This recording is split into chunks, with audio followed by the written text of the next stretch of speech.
Now, the piece you wrote for me on, what was it? Ruby Flute Jones. Yes. It was...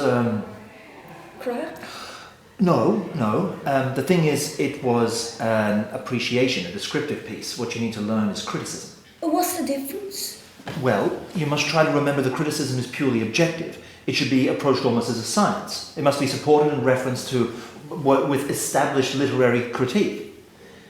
Criticism is never subjective, and it shouldn't be confused with partisan interpretation. In criticism, sentimentality has no place. Okay, tell me, what did you think of Howard's End? I thought it was crap. What? I thought it was crap. Crap. Mm-hmm. And who are you citing to support this thesis? F.R. Levis? No, me. All right, I don't think you heard what I said. Me is subjective. Well, it's what I think. You think Howard's End is crap? Mm-hmm. All right, well, would you mind telling me why you think Howard's End is, quote, crap, unquote? Yeah, I will tell you. It's crap because the fella who wrote it was a louse. Because halfway through that book, I couldn't go on reading it. Because Mr. Bleeding Ian Foster says, quote, "We are not concerned with the poor," unquote. And that's why it's crap, and that's why I didn't go on reading it. That's why. Because he said we are not concerned with the poor. Yep, that's it. But he wasn't writing about the poor. And when he wrote the book, the conditions in this country were appalling. And he's saying he couldn't care less, Mr. Bleeding Ian Foster. Forster. I don't care what his name was. He was sitting up there in his ivory tower saying he couldn't care less. Don't laugh at me. You can't interpret Ian Forster from a Marxist viewpoint. Why? Look, before discussing this, I said no subjectivity, no sentimentality. I wasn't being sentimental. Of course you were. You stopped reading the book because you wanted Forster to concern himself with the poor. Literature can ignore the poor. Well, it's immoral. It's amoral. But you wanted to know.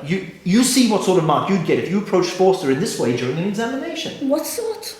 Well, you might manage 1 or 2% if the examiner was sympathetic to the one dubious quality that your criticism displays. What's that? Brevity. Oh, right. But I hated that book. Can we do something else? Can we do something I like? But the sort of stuff you like is not necessarily the sort of thing that will form the basis of your examination at Christmas. Now, if you're going to pass any sort of exam, you're going to have to learn to discipline that mind of yours. Are you married? Huh? What's your wife like? Is my wife at all relevant? Well, you should know. You're married. No, well, she's not relevant. I haven't seen her for a very long time. We split up, all right? I'm sorry. Why are you sorry? I'm sorry for asking for being nosy. Well, the thing about Howard's End is that... Why just split up? Well, perhaps you'd like to take notes. And then when you're doing your examination and you have to answer, a question on Forster, you can treat the examiner to a little essay entitled Frank's Marriage. Wait, I'm only interested. Well, we split up, Rita, because of poetry. What? Yes. One day my wife pointed out to me that for 15 years my output as a poet had been exclusively dealing with the period in which we discovered each other.